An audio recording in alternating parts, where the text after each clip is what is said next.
భార్య వంట బాధితులకి నమస్కారం. అన్ను నాలా ఎంతమంది ఫీల్ అవుతున్నారో కొంచెం మీ కామెంట్ రూపంలో చెప్తారా?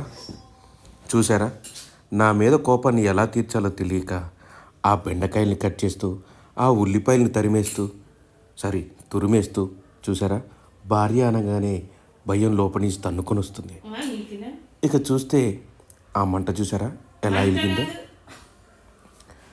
ఆ మూకుడికి బొక్కలు పడ్డాయి దాంట్లో వండకే అంటే అస్సలు విందండి. చూసారా, ఆ కరేపాకుని దాంట్లో వేసి అది సలసలా కాగుతుంటే నేనే కాగుతున్నా అన్నంత ఆనందంగా ఫీల్ అవుతుంది మా ఆవిడ. అవి వేగాయో లేదో ఆ ఆ బెండకాయ ముక్కల్ని వేసేసిందండి. చూసారా, వేసి మా ఆవిడ పక్కనే ఉందండి. నేను వాయిస్ ఓవర్ చెప్పలేకపోతున్నాను, దయచేసి నన్ను క్షమించండి. ఆ వంట చూసారా, అది చేసి మొత్తం నాకే పెడుతుందండి. అది మొత్తం చేసి నాకే పెడుతుంది.